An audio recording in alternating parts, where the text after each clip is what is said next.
What up, everybody? Welcome back to another episode of... Oh. Wait. Hold on. Wait. Oh, get together. Hold on. What? Oh, the writers didn't write my next line. Oh, damn. Welcome back to another episode of the FilmBros podcast.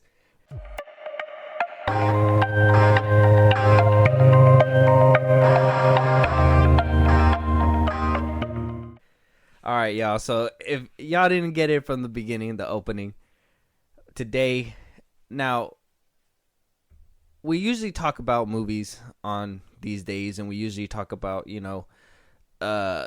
deep dive, we do movie reviews, but, something big impact Hollywood, right? Mm. Something that hasn't happened in a while, Yeah. 15 years, okay? And that's a strike. A lot of people are kind of brushing it off like willy-nilly, like, oh, it's whatever, people, they're going to make money somehow, that they're saying that they're going to get scabs. And if people don't know who that is, scabs are kind of like people that are basically like, well, they don't want to do it, I'll do it. You know what I mean? Yeah, and so it's kind of a big deal. And, this day being reserved for, movies and everything, I think we should, like everybody else who's supporting these writers in this in their time of need right now, I think it's only fair for us to do our part as well. For sure. And like talk about it, right? Well, yeah, because I mean, where would our movies be without writers? You know what I mean? Like, sure, this. I know this is just the tip of the iceberg, but they are cogs in the machine. They help pump that shit out. You know what I mean? Some might say they're the most vital cog in the machine. Yeah. I mean, without a good writer, you don't have a good movie. Basically. If you got a shitty writer, I don't want to bash on my movies like that, but I mean the prequel trilogy. Let's talk about it. Not it wasn't like stellar writing on George Lucas's part. You know what I mean? But it got the point across, I guess. Yeah. So I thought I'd break this up into kind of sections. I kind of wanted to go over the history of the Writers Guild and the other strikes, what happened afterwards, and then we'll talk about this strike. We'll go over the contract, similarities. Yeah, similarities. We'll go over the contract, what is being affected as of right now. Afterwards, we'll give you guys our kind of like our solutions, where we think things might be heading, how long this might last for, and basically at the very end, we'll go ahead and we'll talk about the scripts that were turned in prior to the strike. Do we feel like anybody's gonna tiptoe cross that line? If anybody's gonna pass that picket fence and help out these studios, because there's a couple people that turned in some scripts, and a notable person who turned in a script right before the writer's strike started. So it's gonna be interesting. Let's go ahead and jump right in. So the history of the strike, right?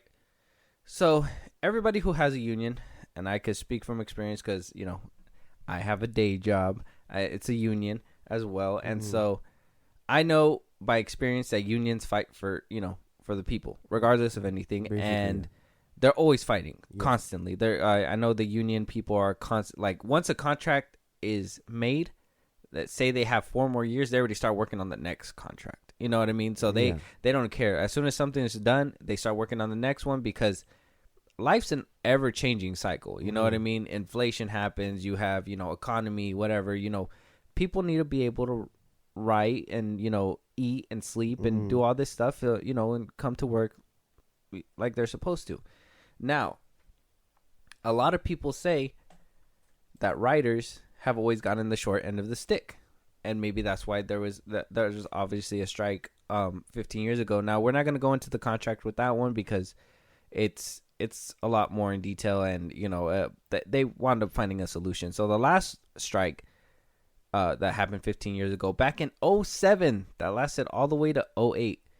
It was like 3 months. Yeah, about 100 days. Lasted like around 3 months or so, from November to like January. Yeah, 100 days. And so one thing that people don't understand is how bad writers are paid. And sometimes they don't even get paid, right? Like Yeah. there, you know, they have writers' rooms, but they have like maybe 2 people in that room who have Yeah. to do a whole series, right? They. And they only get paid so much amount. Yeah. We heard about, you know, the lady that's suing Disney right now for the Mhm. Alkalite because, you know, she spent so much time and effort into that show. At the very end, they said, we're not going to use you. Go ahead and walk out. And basically left her empty-handed. You know, remember we talked about she had to choose between Yeah. that show or an Apple show, and Mhm. you know she had to get rid of the Apple show for them to just turn around and chuck her to the side regardless. Basically, yeah. So writers always get the short end of the stick. I mean, I the Bear writer himself came out and said like he was broke when he was writing the first season, completely broke to the point where he was writing and like lights would go out in his apartment because he would work from his apartment, and they like he would have to go to a library in order to, you know, Yeah. finish his work. Mhm. A lot of writers have come out as of recently since the strike came out and was like, we can't even live in the cities where they're producing this movie, like in Hollywood or anything, because we don't have that kind of funds. You know who has those kinds of funds are actors, directors, producers. Shit like that, Like by the time that money, whatever they get, trickles down to the writers, which you would think the writers would get first, you know, dibs, because it's like without them, what are the actors saying? You know what yeah. I'm? Yeah. You know what I mean?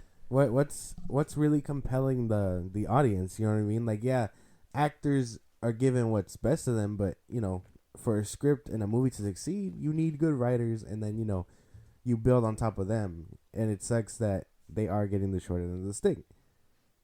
Um, as far as like everything else, you know, you really need the writer for that, you know. And as you were saying about the writing rooms or the writers' rooms, most studios nowadays only use, like you said, like two. I think when we talked about the damn, what are their names? The the brothers. I'm sorry, I spaced out on their Russo names. brothers. The Russo brothers. Yeah. How they said they only work with like two writers or whatever. Uh-huh. Like, they should be getting compensated fairly. Like, there's no way, you know. And if you really don't want to pay your people, then you know, maybe we should stop supporting things that don't do that. I mean it. That's fair. It's fair, but I like this article right here, and I'm gonna kind of run it down for you. It kind of breaking down what, you know, writers and authors get Mhm. versus, you know, everybody else. So about athletes, Leon Messi is the most paid athlete according to Forbes. He made 127 million, okay, playing soccer. I don't want to go through all this because it's a lot. Actors, George Clooney, one of the highest paid actors, 239 million. Robert Downey Jr., 81 million. The Rock, 124 million. Female actors, 40 million. That is a big gap between male and female actors too. Maybe that's another light that we need to shine That's on. that's a real controversial topic. That's another thing though.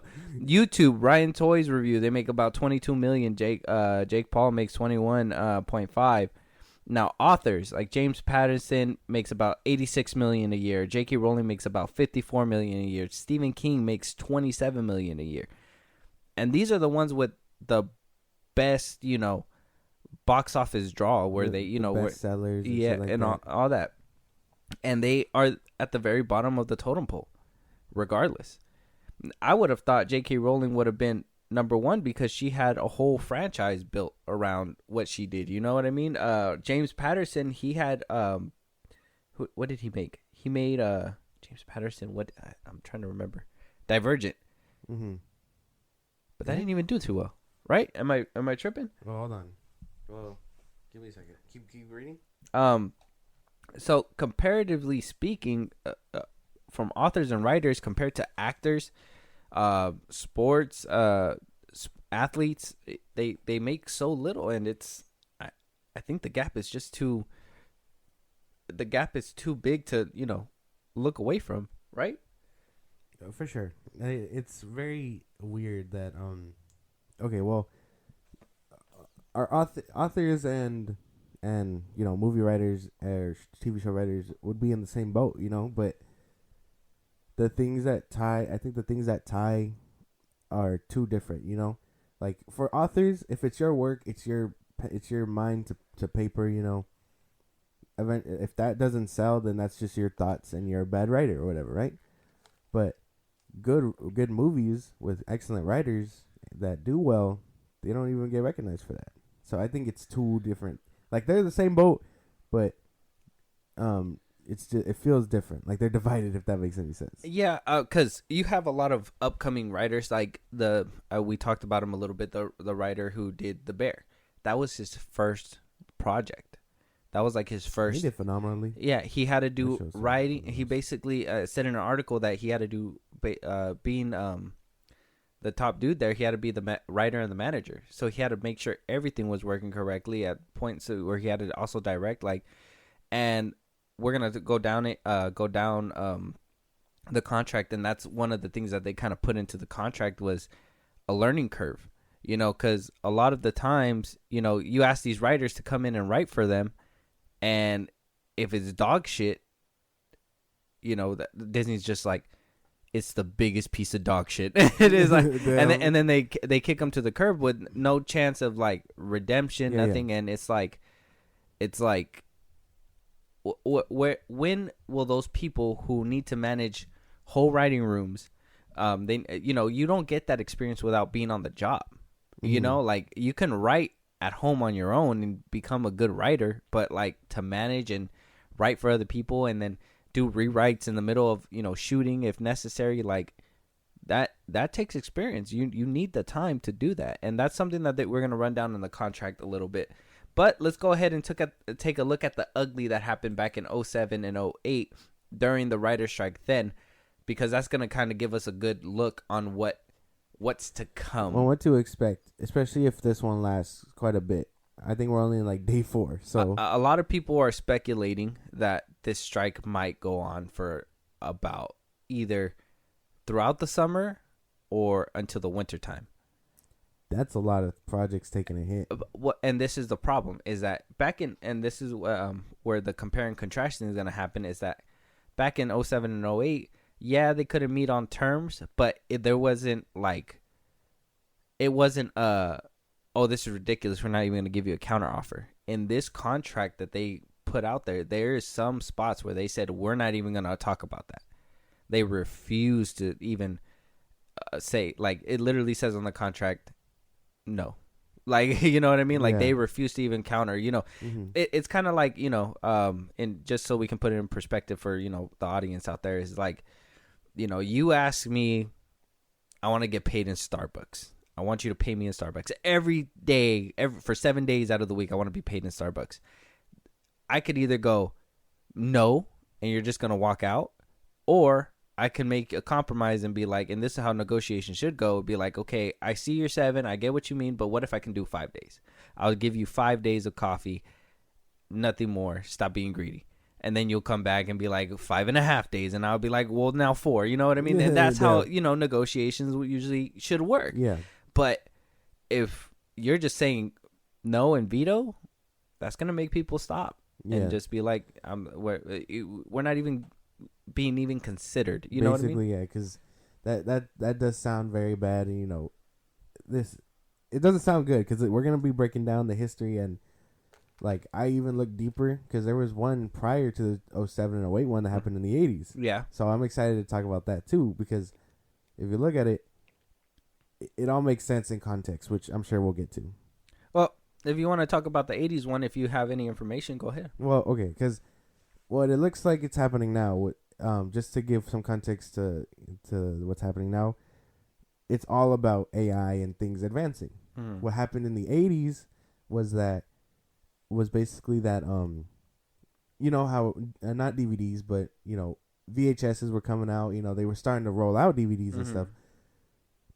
The Writers Guild was trying to get ahead of that, and they were like, oh, we want to be paid not just for making the movie, but we want to be compensated a bit for every home release. Yeah, the residuals. Yeah, every VHS that gets to a home, just a couple cents my way, whatever, or however the fuck they wanted to be paid. And then that's when they were like, well, no, that shouldn't count because, at that point it's out of your hands and whatnot. That should be relied on the distribution or whatever. Mm.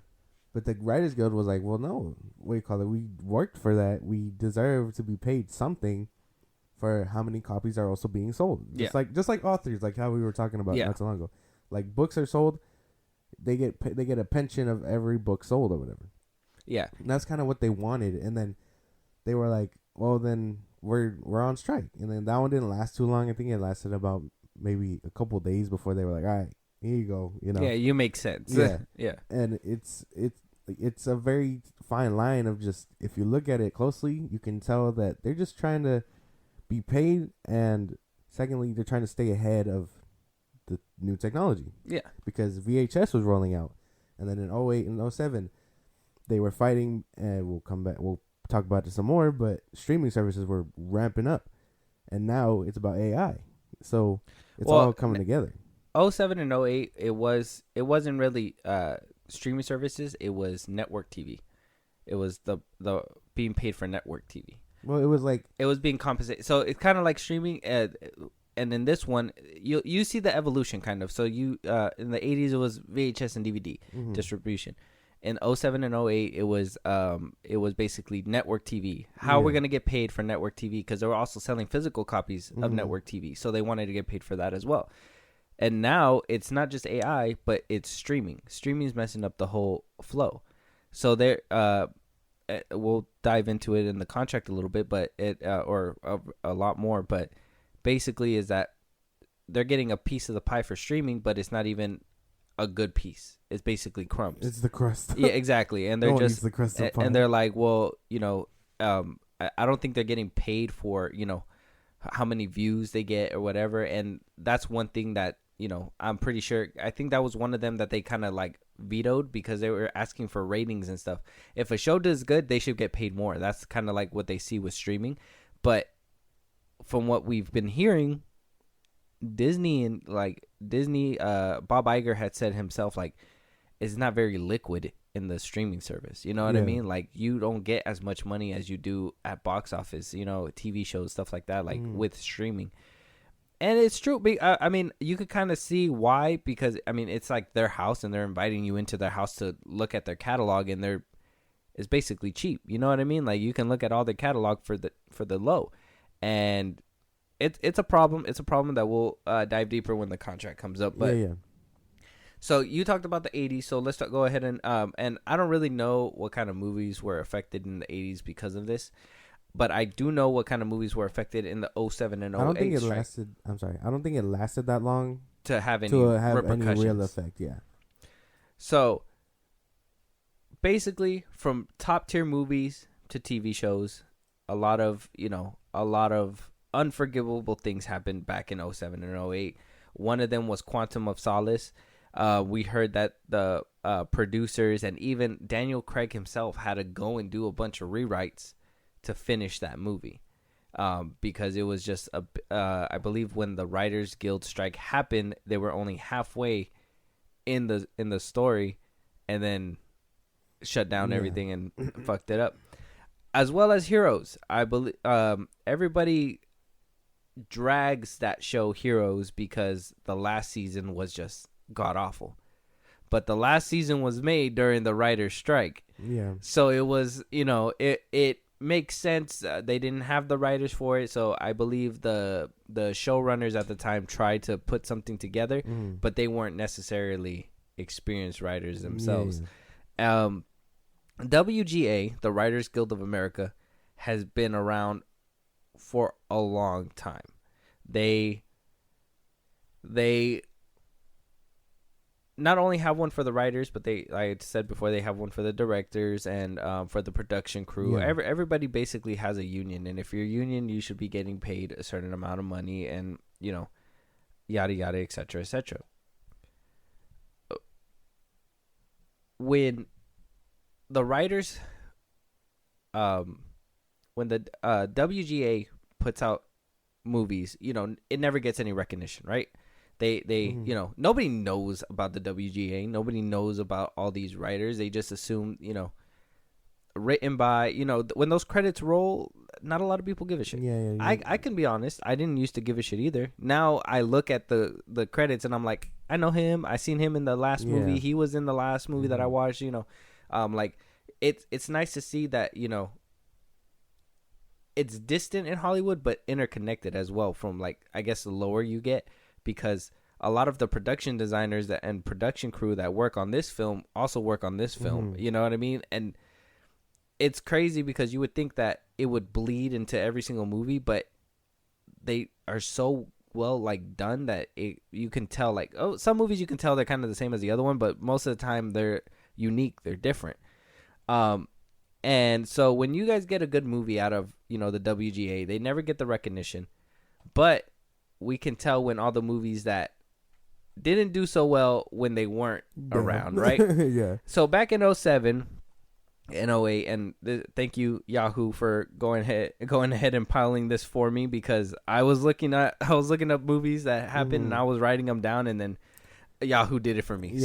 Thank you, Yahoo. Appreciate you. So we talked about Quantum of Solace being a messy rewrite process. Another movie that at the time took a tanking was Transformers: Revenge of the Fallen. Now, you can kind of see where the writers kind of, weren't there. A lot of people pan this movie to be, one of the most vulgar, one of the most, kind of out of character for, Transformers. You see a lot of them say, shit or whatever. They swear up and down, and then you get scenes that's because you a pussy. You know what I mean? It's like it's a lot of random stuff that you wouldn't see. Like I think one of the more funnier scenes that kind of reminded me of like a Family Guy clip was the dude, what's his name? He's the FBI dude. He's scaling the pyramid and he comes under the Devastator, and he sees it shows like, I'm not gonna say it on the podcast, but it shows something a little inappropriate, and you're like, well, damn, I didn't really want to see Transformer bits, but there you go. And so it's like you can kind of really tell about when it takes a turn, from the first one, because the first one, well, it didn't go through this problem. Yeah. So apparently there was writers attached to Transformers, but because they wound up going on strike, it was up to Michael Bay to fill in the gaps. There you go. And let's just say it didn't turn out too well. Yeah, no, I mean, I'm not saying Revenge of the Fallen was a terrible movie. I think the action scenes were great. I will say the dialogue was off. And it was funny too, because when I was younger and I was watching this movie in theaters, I was looking at it, I was like, this is not like the last one. And I never understood why. And then, looking back at it now, I'm just like, now I know why. Well, yeah, this one just didn't feel like the first one. And to me, I always thought this one was more of the weakest link of the trilogy. Yeah. So I think everybody can agree with that. Yeah. And now we know why.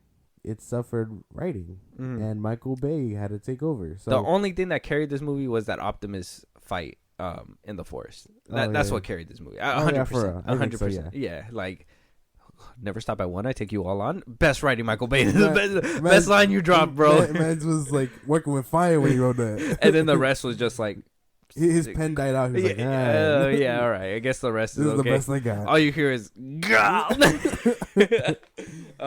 And then another movie that goes without saying, X-Men Origins Wolverine. So this one had no writer during the shutdown. That everything was going into production. People were making decisions. And then right when the strike lets up, they say, hey, you got 3 weeks to write a script. Yeah, damn. And, for what it's worth, I actually, Ryan Reynolds aside, I actually enjoyed this movie somewhat, kind of. Maybe because I was younger at the time and, seeing Wolverine versus Sabretooth was kind of like a cool thing. Obviously, it takes you out of it at the end sequence. Like I said, Ryan Reynolds and, all of a sudden able to shoot laser eye beams and whatnot, whatever. Will.i.am, taking me out. One of the cool sequences in that movie had to be when Cyclops cut through the whole. I was just about to say that. Get out of my fucking head, man. What do you call it? I really like that scene. Like, this movie has a lot of flaws, but it does try to give you really cool like moments like that. Yeah. And that is one of them where he's getting hunted by Sabretooth. He runs by the hall. He clips his leg, and the fucking lasers just hit the school. Yeah, that shit went hard. Will.i.am, I don't know why they put him in there. I will say Gambit was a highlight too. I loved Gambit in that movie. Yeah, it was pretty cool. Yeah. So that everything wound up coming down to crunch time towards the very end, and it was the movie came out, and it was what it was. It was what it was. We've got better.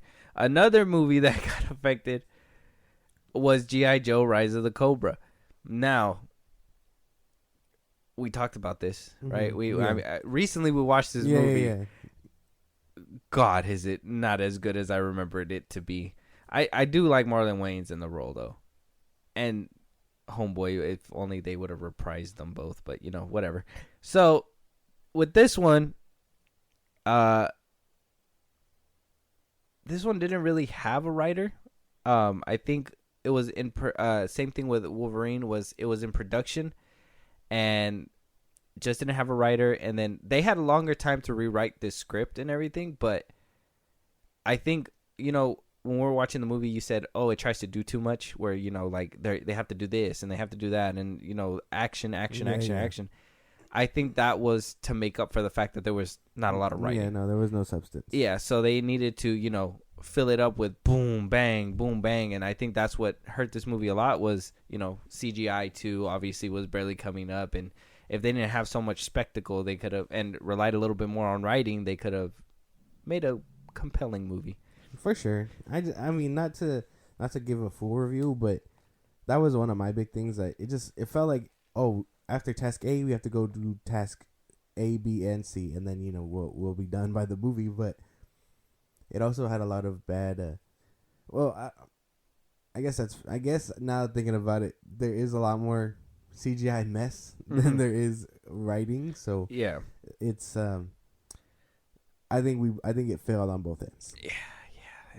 I mean, they did their thing. They tried.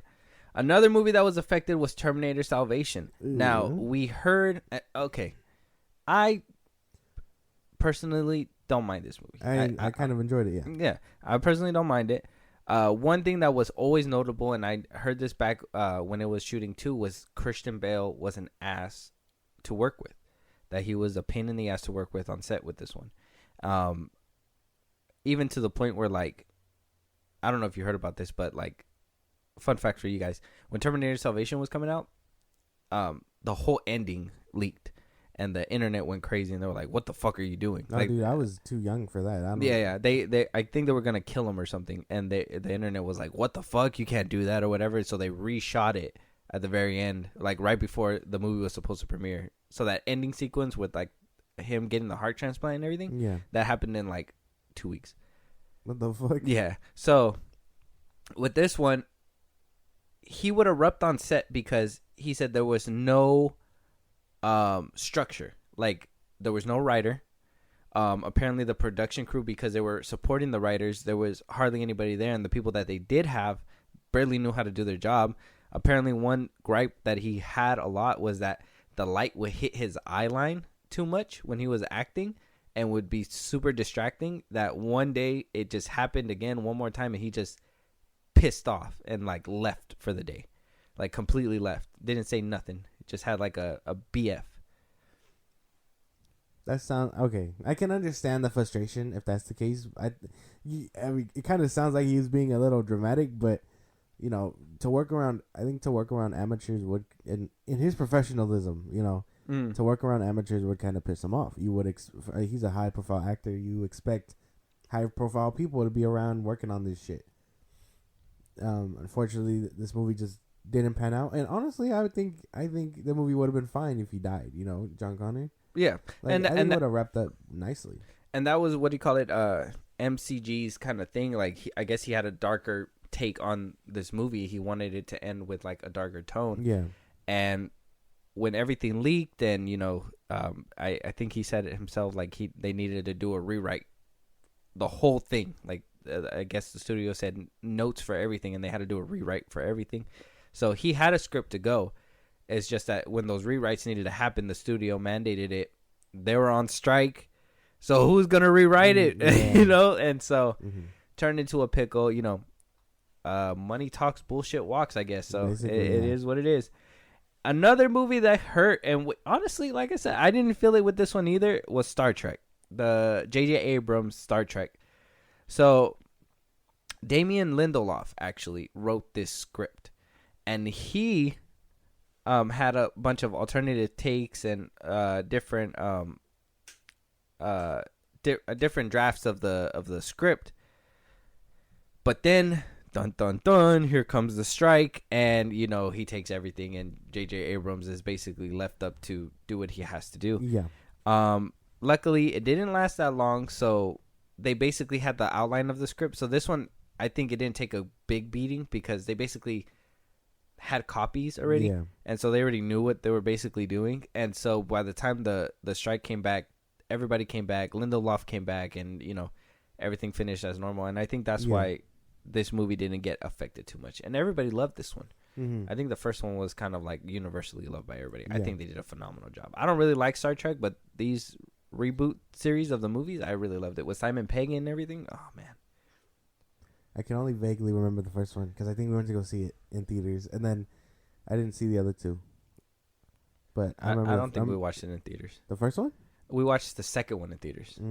Okay. The first one we didn't watch in theaters. Oh, okay. Because I remember I had a fun fact. I had to watch it on my little iPod. Oh yeah. When we had an iPod, I had free movies to download, and so I put that one into my iPod, and I watched it for the first time on my iPod. Oh, okay. So, and then after that, I watched it on TV, and I was like, it looks way better on TV. Yeah. But yeah, another one was Angels and Demons with Tom Hanks. Never watched it, but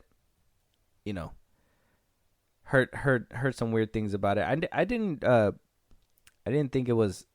I didn't hear bad things about it, but I know that it did suffer just a little bit because of the writer's strike that happened. An infamous one, which you said it yourself, I don't think anything would have saved it, was Dragon Ball Evolution. That was another one. I did watch this one, even though I'm not a Dragon Ball Z fan, and oh boy, did this one just make me an even worse not fucking Dragon Ball Z fan. I couldn't do it. This movie was just god awful, terrible. Yeah, I don't know what it was with this movie. It didn't stick the landing, and I think even without the Writers Guild, it wouldn't have stuck that landing. It has really bad CGI, very bad. Like, oh, okay, we can't. I can't blame the storytelling because we know why it doesn't have a good story, but it wouldn't have landed on its feet regardless, I think. Yeah. So with this one, now this was back before Hollywood basically greenlit movies years prior and years ahead. Mm-hmm. So when this strike happened, Fox was basically like, we need to put something out because if we don't have anything out, we're not going to have any money. And they basically were like, Dragon Ball Z? I mean, we have this old script that we can just, pump out, and turns out there was no script. It was just an idea, right? It was just like, hey, we can make a live action Dragon Ball Z movie. And so they pushed that one into production. There was no script throughout the whole production. I think at one point they said like a lot of the acting in this movie was improvised by the actors, which fucking A, man. If I was on that set, I would have been like, look, I can't put this movie out. There's no, I'm not a writer. I'm an actor. I can't put this movie out like this. Something, but they did. And, the atrocity that was Dragon Ball Z Evolution came out and poisoned the minds like mine for any future watching of a Dragon Ball Z movie. No, all bad. So very bad things that happened back in 07 and 08, right? So we're seeing something kind of similar today. The first thing that was to go was talk shows. That was as soon as the strike happened, right? Talk shows. Jimmy Fallon canceled his. Seth Meyers, The Daily Show is canceling theirs. SNL, they won't be having an SNL this weekend, and it was funny because a lot of people think that they propped up Pete Davidson for this weekend. Yeah, he was supposed to have like his show this weekend, and it canceled. Yeah, and I think they did that on purpose. I think they just didn't want. I think they did it on purpose because they didn't want to put a guest on and have to say we have to cancel it. You know what I mean? Mm-hmm. So I think that they were just like, Pete Davidson, this is yours. Oopsie. You know, there was a strike, you know, but they're going to have to owe him when he gets back. Similar to the 08 and 07 strike, a lot of daily shows took a hit. A lot of late night shows. So it was like Conan O'Brien's show, and then whatever other shows were on around that time. My list is not. I don't have a definitive list, but a lot of talk shows like these are also taking a hit. And then I think I read somewhere that in 08, they went against Ellen DeGeneres because while her show was still going on, she was still she wasn't using writers or whatever. She was just kind of freeballing it, and then she had a monologue, and I guess the monologues are written by people. Mm-hmm. I didn't even know that. I thought like the people that the guest stars that they had just kind of read them on their own. They dabble and they kind of put their own flair to it, but most of the time it's a writer. Oh, yeah, see, I didn't know that. And then I guess she did one, and that's when they were like, oh well, now I don't know if we're fucking with you, Ellen, you know. And so that shit just kind of flies down. Basically, if you're a talk show like that, you know, you work for NBC, ABC, whatever the fuck, and this kind of shit happens, and you decide to work anyway, you're gonna take a beating. Well, yeah, and this is kind of like where it lines up where you have to have each other's backs, right?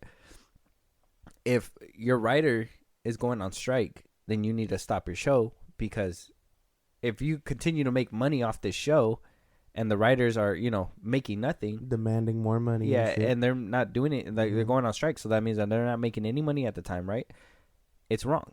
So that's what they did. They stopped everything, and hopefully they learned from Ellen DeGeneres and said, we're not going to do that. Yeah. But they learned so much that now they're even going to pay the wages of their staff, the writers and everything, while they're on strike. Production, writers, all that. And that's a good thing. And that shows, you know, the strength and, you know, how together Hollywood is, you know? For sure. What do you call it? Like, they should be getting their bag. And the fact that it's coming down to those people, it really shows you who's who, and you know what these people mean to these other people. Snakes in the grass gotta slither fast. Oh! Spitting bars. Bars. What do you call it? Yeah, no, it really shows that like a lot of these people got their bags, because again, where would you be without the writers? That's a good take on it. Yeah, you wouldn't be anywhere, especially these talk show hosts, because yeah, every single night you have a writer that like kind of like their 9 to 5. They have to, as soon as the show's on, right when the show's on, they got to start working on the next day, right? They got to get all the news. They got to get everything they're going to talk about, questions that they're going to ask, you know, stuff like that. Because a lot of people think these late night shows are unscripted, and though some segments are, and some of them do go off the wall sometimes. You know, you saw, you know, Millie Bobby Brown when, you know, things had to go a different way when, you know, she was on, stuff like that. It always happens. But for the most part, they try to stick to a script, and they try to keep it, you know. I can imagine, just because it's to either talk about what actors coming up and when or whatever, and then you don't want to have that tainted by, you know, whatever else. Yeah, and even actors, guest stars, and everything, like questions are pre-packed. You know what I mean? You're reading off a teleprompter. Exactly. They already know what's going to be asked. They already know what their response is, and it's just, I mean, I know it kind of wipes away the illusion for some people, but I mean, it makes sense. That's just the reality. You can't have quality content just freeballing it. Yeah, but you can here at the Film Bros podcast. Watch out. Anyways, moving on though, we also self plug hashtag self plug. All the so right now we have a list coming from Variety of all the shows and TV shows that are, you know, basically gonna be affected. So, obviously, we talked about the talk shows, Saturday Night Live, Seth Meyers, Late Night with Seth Meyers, The Daily Show. All of them are going to be basically be put on a hiatus for right now. Good Omens is going to be basically what the fuck? Put down. You know what that is? Yeah. What is it? You said Good Omens? Uh-huh. That's okay, it's on Amazon Prime. It's basically about this devil and this angel. They're best friends. It's like, oh, is that the one on Prime? Yeah. Oh, I've been wanting to see that one. It's pretty good. Yeah, I got up to like season 2. It's really good. Oh, I gotta watch it. You got Amazon Prime? No, I think so. I'll have to get back to you. Yeah, but yeah, you gotta shoot the code. Yeah. I mean, what? We're not sharing. We live in the same house. Anyways, another show that's gonna be affected is Abbott Elementary. Apparently they were close to getting the script done, but now, due to the strike, they're basically gonna be like, nah, that's not happening right now. Yeah. Makes sense. Makes sense. Big Mouth, a Netflix animated series. They were 6 weeks into writing the final season of the show, and now they're on strike. Cobra Kai. Damn.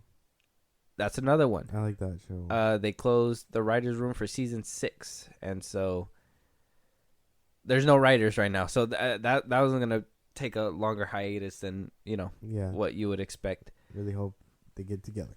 Need that show. Like I said, Good Omens. Neil Gaiman, who I believe is the writer and the director of the show, is basically saying that it's not going to happen. That it's wait. Oh, so he completed it. He handed it in, but he can't promote it, or they can't do anything with it right now. They can't even put it into production. It's just sitting there. It's just sitting there. So he's turned it in. Everything's there. It's just now they can't work on it. Nope. Gutfeld, House of the Dragon is gonna be put on a hiatus. Issa Rae's series Rap Shit is being put on hold. I mean, I could live without it. Saturday Night Live is gonna be put on hold. The Talk, Yellow Jacket season 3 is gonna be put on hold. They had one day in the writers' room, and then the strike happened. Damn. So let's get down to brass tacks. Never mind. Imagine you have work on Monday, and you're just like, man, I hope I don't have to fucking go to work on Tuesday. And next, boom. So those are, it's gonna be updating as time goes by, but for now, that's where we're at when it comes to the shows as of right now that are being affected. Yeah.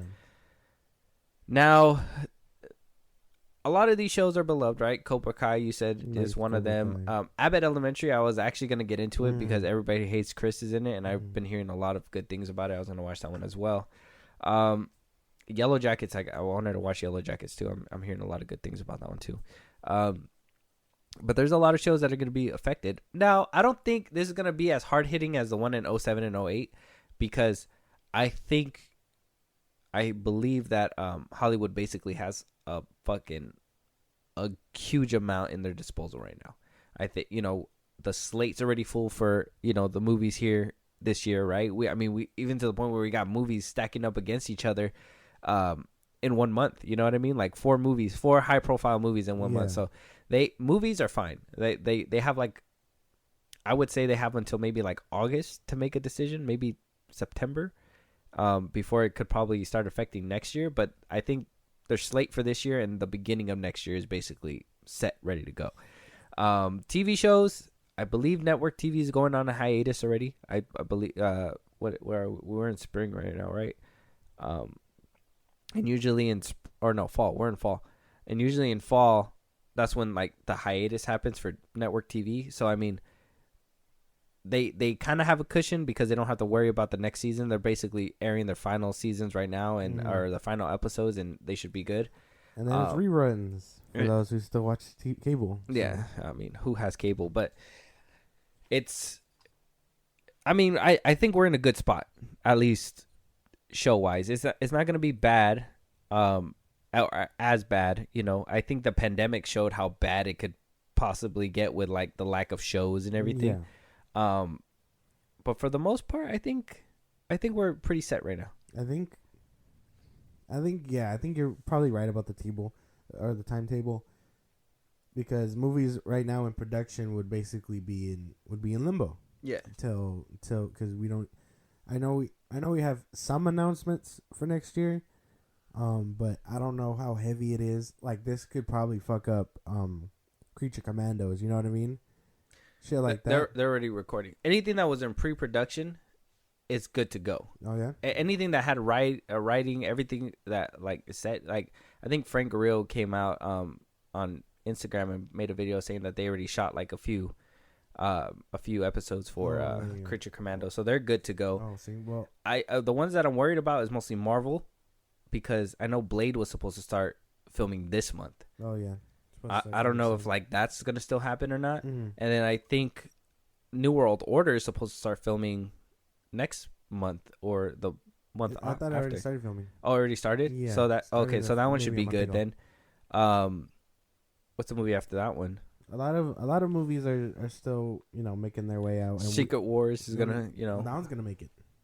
Oh wait, no, not Secret Wars. I No, thought that's, you meant yeah, that's thought you far. meant Fantastic Four. Fantastic Four. That's a 2025 release. Yeah. But yeah, I think the ones that'll end up taking a hit are the ones probably coming out next year, or if not, yeah, your timetable might be right. If by August or so, by the time the next school year starts, if nothing's come to a meeting, or a stop, we'll eventually start seeing that production slow. Yeah, like little things here and there, and if anything needs rewrites, that just considered it canceled because it's not gonna. Nobody's gonna rewrite it. It's not gonna make any money. It's not gonna do anything. So. Yeah. We did talk about the different guilds that are happening and them having to need have each other's back. So I thought we go ahead and talk about the proposals, what was vetoed, what was and there's a lot of jargon in here that is gonna legal jargon, lawyers and stuff like that not a lot of people are gonna understand. So we're just gonna keep it to the bare minimum. What's it called? Like just very top layer with this one. Yeah. What they asked for, brass tacks, what they asked for, what they received, or what their counteroffer was. Yeah. So the Writers Guild, they asked for minimum residual basis, about 6% top tier, depending on whatever may happen. The AMPTP offered them back 4% and less. So they came back with a like I said, a counter offer. Makes sense. This one's just for residuals.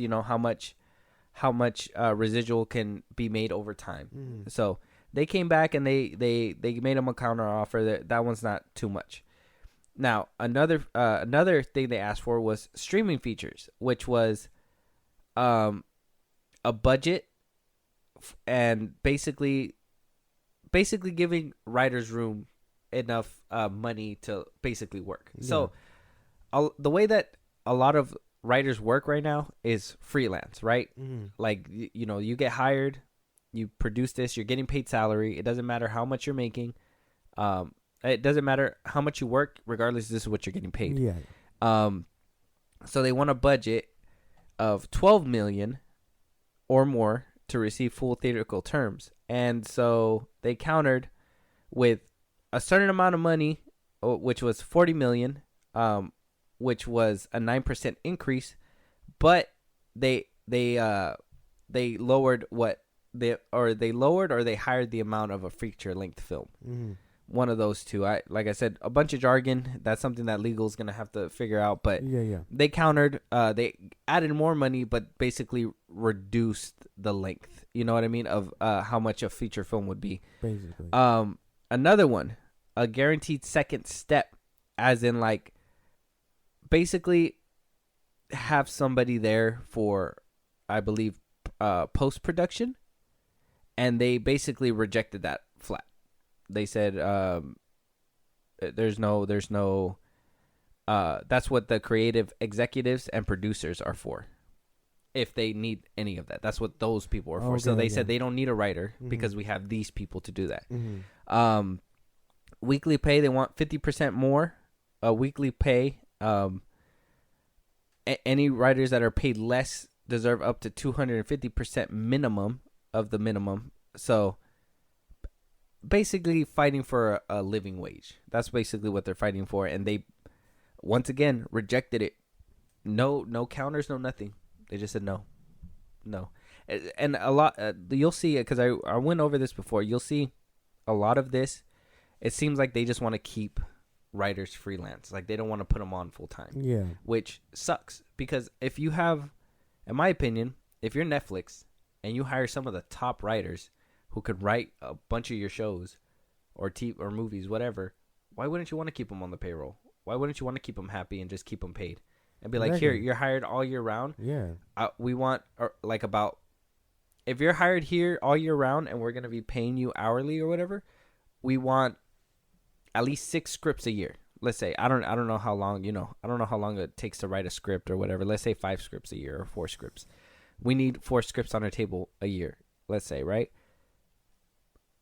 2 are TV series, 2 are movies. We need this many pages, whatever, and they got to meet those quotas. If they can do that, why can't you hire them hourly? You know what I mean? But then you got to pay them overtime, whatever. It's just money that is the problem. And you would think Hollywood wouldn't have money problems, but Hollywood has money problems. It's money problems that, I mean, I don't know how big money problems get. I know companies go in debt, WB's in debt and whatnot, but you should still be paying your people. You should still have money in your pocket to pay people, and I have no doubt that Netflix does, but these people just choose not to pay them for some reason. The writers, anyway. Well, if you can get them for cheap, I guess. So they want a minimum for streaming. They did come back with a counter offer. Obviously, they're going to try to meet them in the middle. So at least there, they had, streaming is always, that's what I told you. Streaming is going to be that fickle bitch right now. Yeah. Where, you don't know how much you're getting from streaming. So you don't know how much you can cut the pie, if that makes sense. Mm-hmm. Episodic television. So they want pre-green light rooms, all right, with a minimum of 6 writers and 4 writer producers. Yeah. So a total of 10 people in a writer's room, mm-hmm. minimum. And post green light, as in afterwards, and they completely rejected that. That is way too many writers, apparently. 10 writers, 4 before and after. That's a lot, but that goes up to the other clause where they said that's what the executive producer and whatever is for, so that's why they're going to reject that one. Another one, duration of employment. They staff should be guaranteed at least 10 consecutive weeks of work, as in regardless of it. And that one was rejected on site, and that one I can understand, because what if the writing process doesn't take you 10 weeks? What if it takes you 6 weeks and we're only paying you 4 more weeks for what? You know what I mean? I can kind of get behind that, but at the same time, I mean, if they can get it done faster and you can look it over and do some rewrites ASAP instead of later, you know what I mean? I'm fighting for the Writers Guild, okay? Honestly, because I mean they need money. I'm not gonna say they need money, but there's no reason why they should be so poorly compensated, if that makes sense. Exactly. They're pumping out your shit, man. Yeah. The shit that we eat up. Exactly. The shit that we're watching. The stuff that we like. So, I don't know. If you're Netflix making banger TV shows and you're having hit originals and whatnot, pay your fucking people. TV weeklies. Increase in weekly rates and staff. Now, they did come back with a counter and, like I said, just a little bit underneath what they proposed for. Like I said, for you guys out there, we're going to the second page now. So if you guys want to check this out, it's on their website, WGA.org. They show you the contract that they tried to get and just could not get it. So they also propose green light room compensation, as in they want a 25% premium for being in the room where they, for the green lit shows. Mm-hmm. They came back with a counter offer, and they set a 5% premium. So they reduced that shit heavily. Foreign streaming residuals. A lot of jargon in this one, but at the end of the day, they did not see eye to eye. There was a big gap where where WGA was asking for about 50%. The other side said 8%. So it's a big disconnect between the two. Yeah. Viewership based streaming residuals. That's saying we need to know the viewership, because if our show is doing this much, we want to get paid this much. You know what I mean? If our show is doing down here, okay, we get it. We're gonna get paid shit. Completely rejected that. They said no. Pension and health terms. As in, I'm assuming healthcare and whatnot, and they just said no. Healthcare? What healthcare? What do you mean health? And this one's the big one. Artificial intelligence. This is the big one, and you were talking about it a little bit too. We'll probably dive a little bit deeper after we get through these last couple categories, but artificial intelligence. So what they're asking for, and this one's kind of tricky because AI is going to be a big thing. Like, I mean, we've been seeing AI on the internet right now. Yeah. The shit they can make with AI. My God, man. I forgot who it was, but he made a song using AI to make it sound like Biggie. Yeah, Biggie. I seen one with Drake, Like Pusha. They made a I don't know if you've seen it, but they made a video of like Star Wars if Wes Craven made it, and literally down to the casting, they casted everybody, and it looked so real.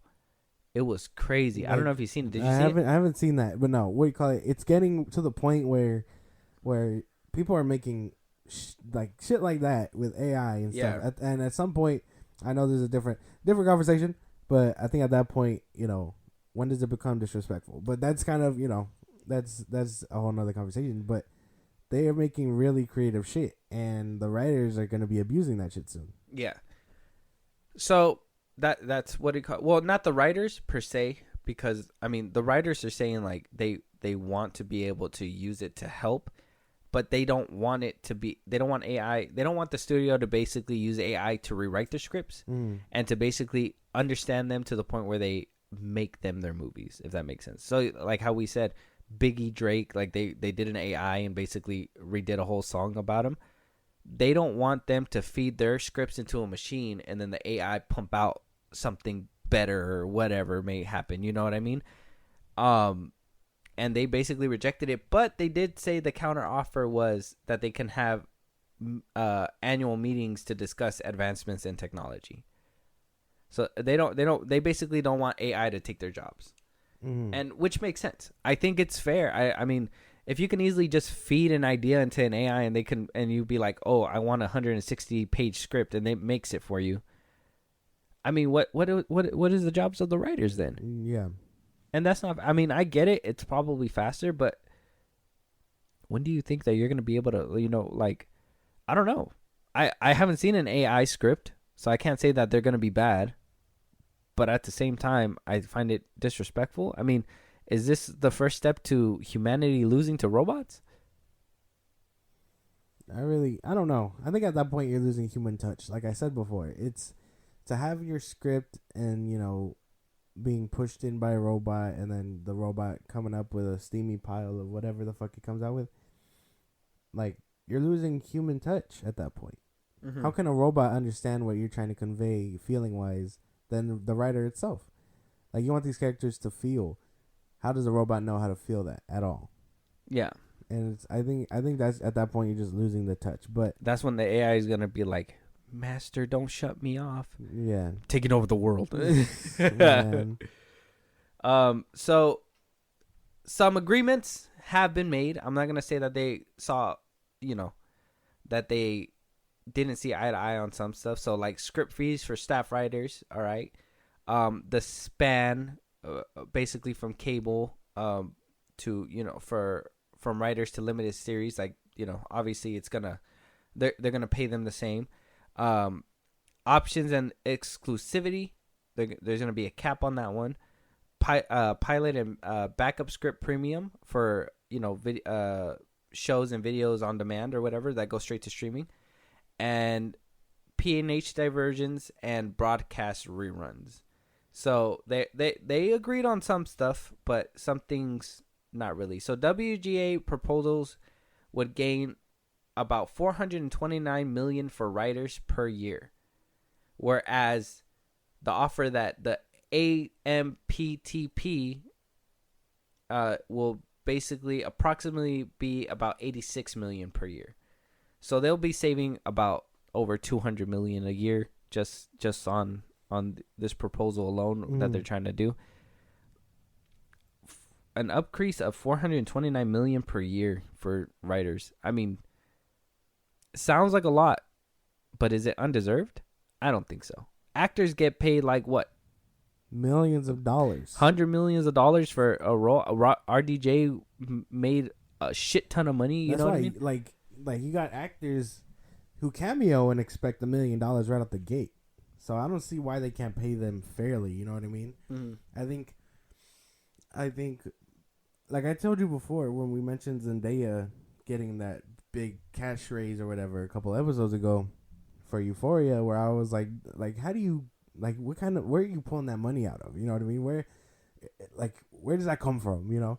And then it took me a while to be like, well, it has to come from somewhere, whether the company pays them or whoever, however the fuck that happens.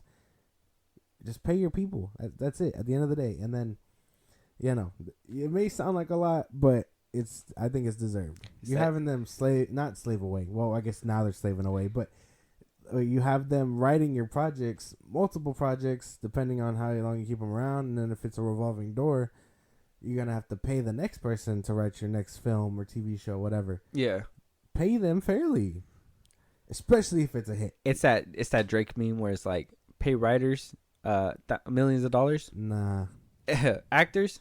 Sure. Yeah. What do you call it? Like, just I think it all comes down to just like paying your people. Again, just pay your fucking people. That goes for writers, CGI workers, the people at the bottom who only really get a scroll. You know what I mean? At the end of the movie. Honestly, and I think they deserve it.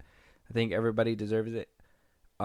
Writers, especially, like I said, hearing heartbreaking stories, like, you know, that they barely are able to eat. They can't even live in the same city that they work in. You know, they got to fly out there and, you know, waste money to do all that stuff. Like, I get the work that it takes, and, you know, if you're gonna be in Hollywood, you know, you want to be a hotshot, you got to go through the motions, but they shouldn't be on the verge of like starving and, you know, all that extra shit when they're receiving a Grammy for one of their TV shows. Exactly. You know what I mean? Like, yeah.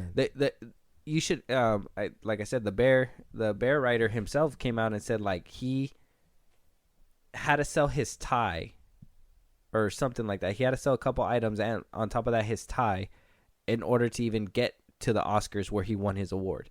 And that's why he wasn't wearing a tie at the Oscars.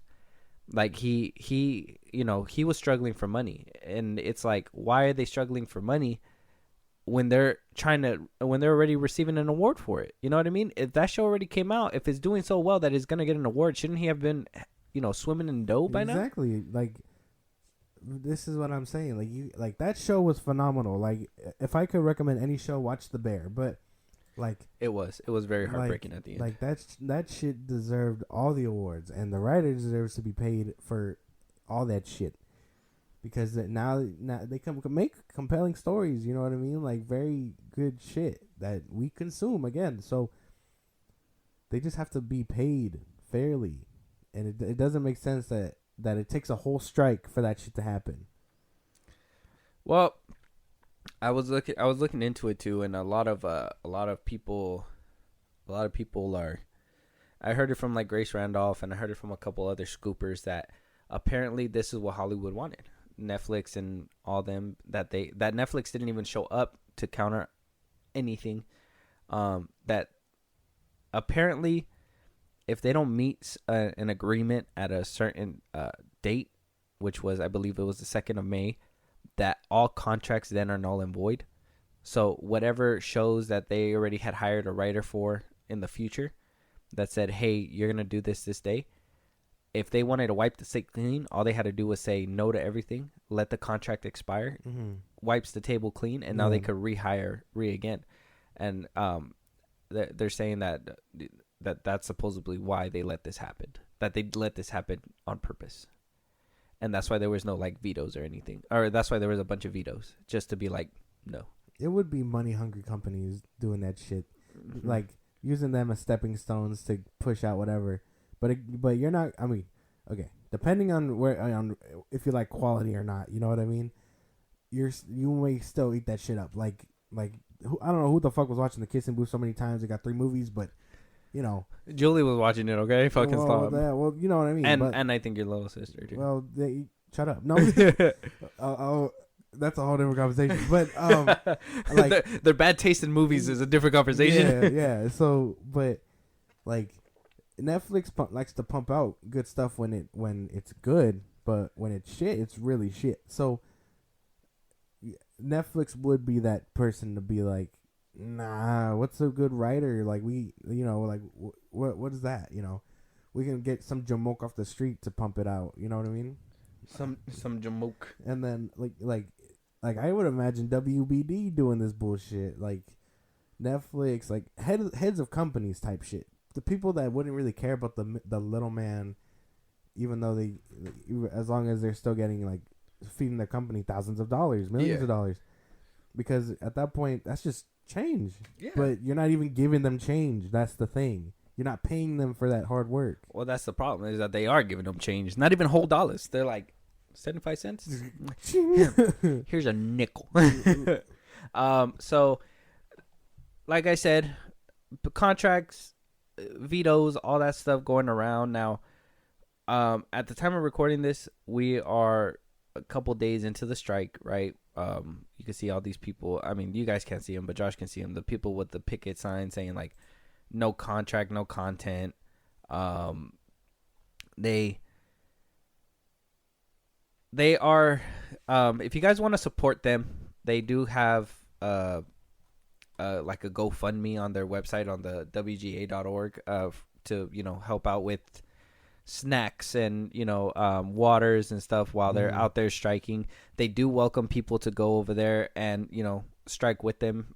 If anybody's listening and wants, and this is still happening when this releases, if anybody wants to support or help out. So I just wanted to draw attention to that as well, because I think I know a lot of actors and producers are coming out saying that they are going out there and getting their signs and going out there and doing their thing. I looked at a list of the 08 and 07 actors who were supporting them, names just endlessly, alphabetically, like Adam Sandler, Adam Sandberg, like Nicolas Cage, John Travolta, like lists of like A-list actors. I think I saw not Tom Cruise, Tom Hanks. I saw Tom Hanks on that list. Like, it's a long list of who's who, just supporting these people. So, the actors got their back just as much as these hosts of these TV shows do also. So, if you guys feel like funding them, go ahead and do that. They, like you just said, they have a whole website for that.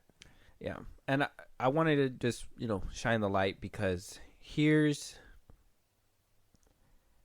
the fucked up part and the sad part, and this is where we're gonna kind of go into a downer, and it sucks because like I said, they deserve to be recognized and be helped, and like I said, I don't think we're gonna have a backlog of anything so right now, because we have executives coming out saying that we no joke have 2,348,000,000 scripts dumped on us Monday night. That they have a backlog of scripts that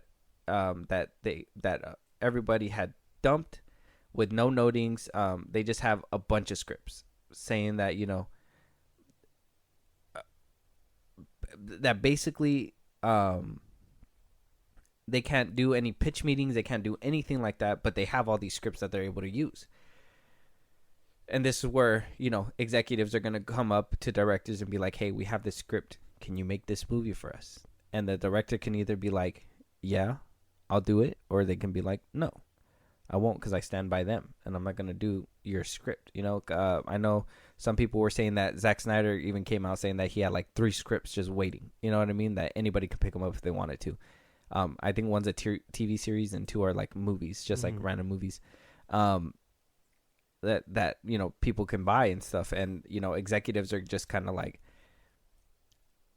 who can we get in here to to do these movies so we can keep pumping out? Because like I said, I believe we got until at least August of this year, August or September, to either stop the strike and get movies pumping, or somebody's gonna cross that line and start doing something. An executive, a director is gonna come up and be like, I'll do it. You know what I mean? Like, they're gonna, somebody's gonna do it. Yeah.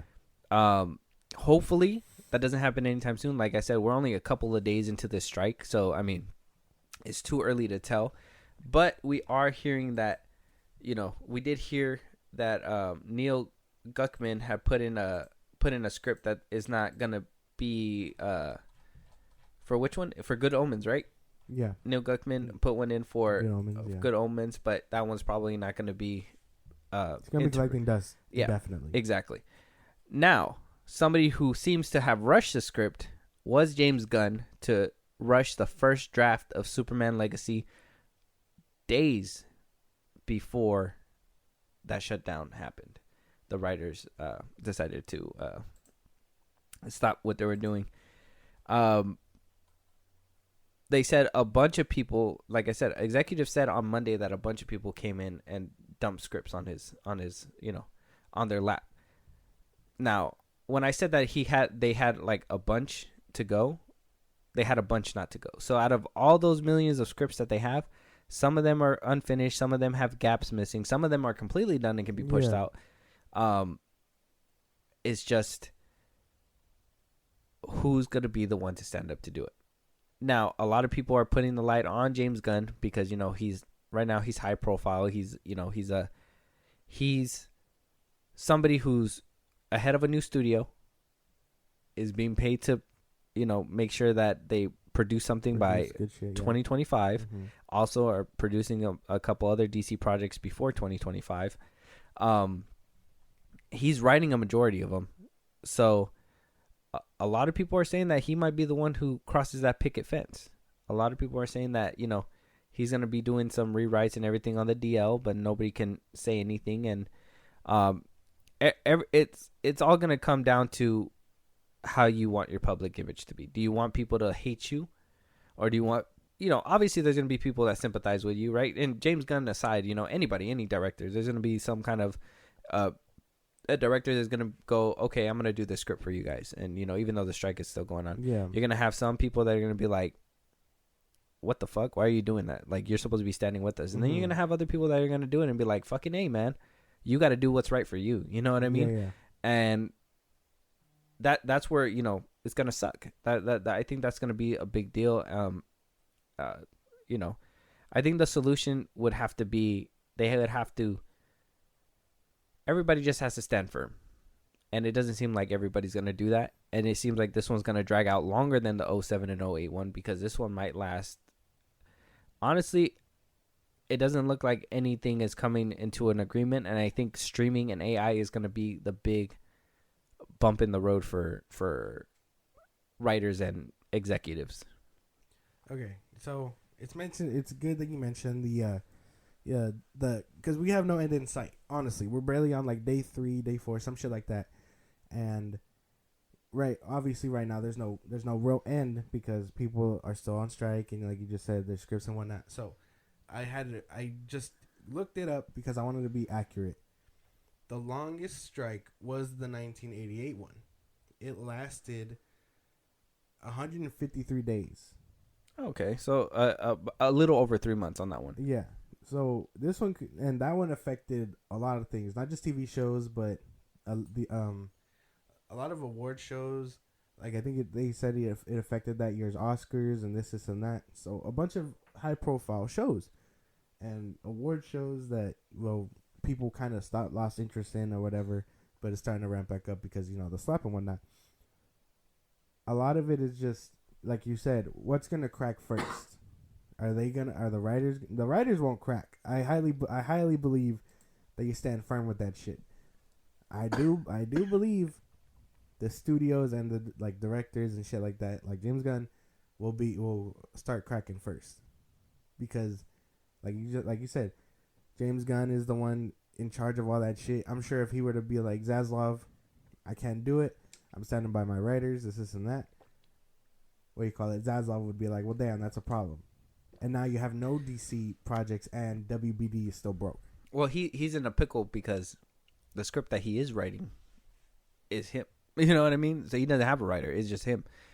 Same thing with Guardians of the Galaxy 3. I think he's the only one who wrote that script as well. So I think the reason why he's kind of on the eyes right now, is because of that. Is because he's the head of the new DC studios. He's he's the one that needs to produce something ASAP before Zaslav looks at you like, I didn't pay you to sympathize for these writers. I paid you to produce some product. You know what I mean? So he's for sure in between a rock and a hard place. We don't know as of yet who else is. I'm sure as the days come up, we're gonna see a lot of news coming out like, oh, this person did this or this side are they on type. And I want to be there, give everybody a fair shake, you know what I mean? Like, and we'll be there to discuss it. But as of right now, we got a Writers Guilds of America strike, and we don't have an end in sight right now. I'm hoping that, I'm hoping they agree to something quick, and we can get movies going on again. Otherwise, we won't have a podcast. We have to start reviewing old movies again. The Dragon Ball Z Evolution. It really shows how how things can just stop at any time because people are unhappy and whatnot. And the writers are very passionate. Granted, it is their livelihood and it is their pay, but you can tell they're passionate if they're willing to just stop all they're doing and be like, all right, I guess we're doing this shit again, and then just dump everything where they were at. Yeah, like. And I obviously there's no end in sight. Oh right shit! Here we go again. Like there's no end in sight right now because it just started, and it sounds like the companies are being hard asses about it. But I really do think James Gunn might be the first one to step that boundary. Well, that's only because you got a personal. Well, no, I was just about to. How about you get out of my fucking head? I was just about to say that. Like, I don't think it's gonna be that. I just think all the circumstances against him are gonna push him that way. Yeah, I think he has a lot riding on him, and I mean. As much as I don't want to talk about him because it feels like, we always dig at him. I feel like, I feel for him because this is reasonable. I feel for him. He is between a rock and a hard place. And I think that it's going to be very difficult for him to maneuver that because, obviously he wants to keep all the good relationships he has, but at the same time, keep his job, So it's a pickle. It's a pickle. It's not going to be easy for him, but it is what it is. Like I said, you guys, if you guys want to support the Writers Guild, go to their website. They have a GoFundMe to like help them out. If you guys are excited for any shows that are being pushed back, like I said, we will be keeping up to date with this, and we will be talking about it on episodes. The only reason why we felt like this was not worth, just a segment, I think talking about this takes, a lot of, because when I first heard about it, I was like, a writer's strike, right? And, I was too young, or I didn't really pay attention when the 07 and 08 one happened.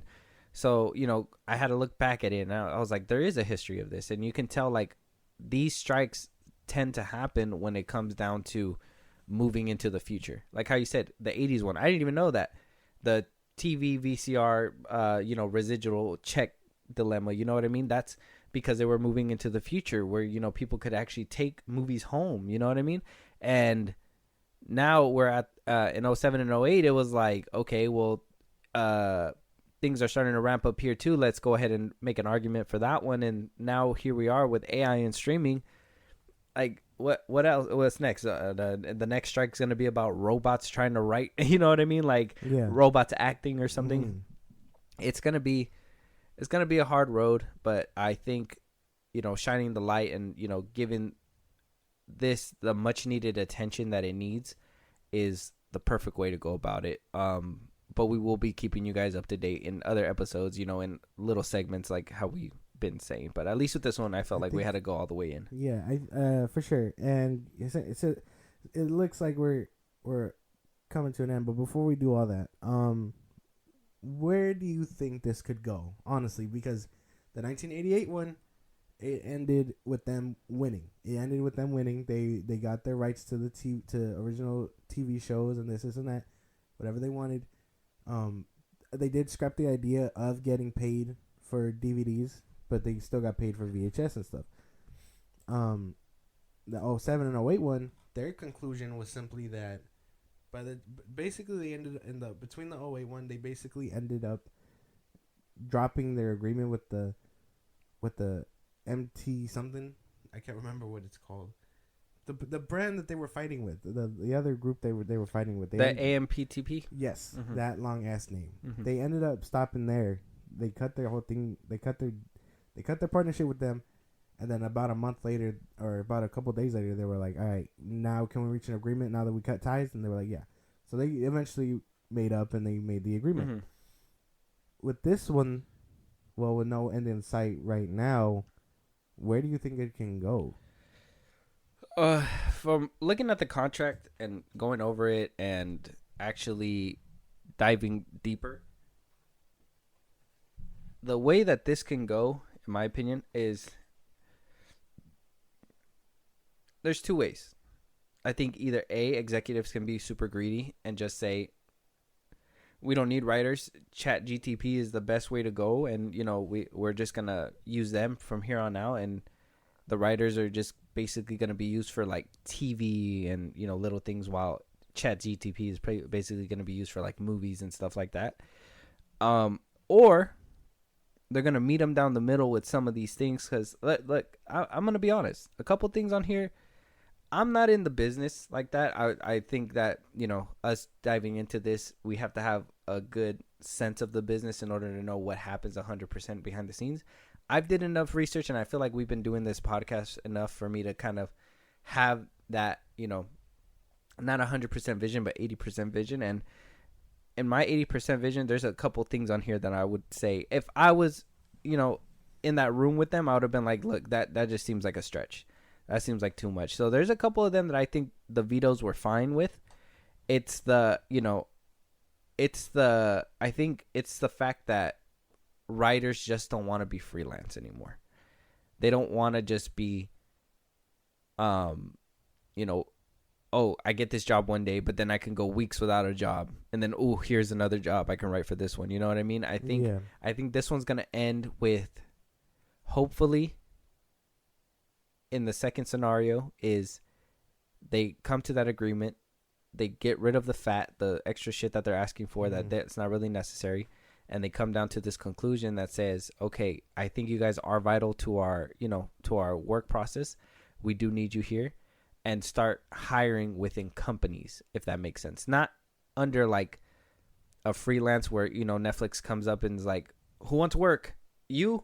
Okay, come here. You know what I mean? It's going to be more like, all right, here's an application. You want to work for us hourly? This is how much you're going to get paid. Yeah. This is your contract. You got 6 months here with Netflix. This is how much, this is the quota that we need to meet. And then that's where I just think we're going to be at for a while until the next contract comes up.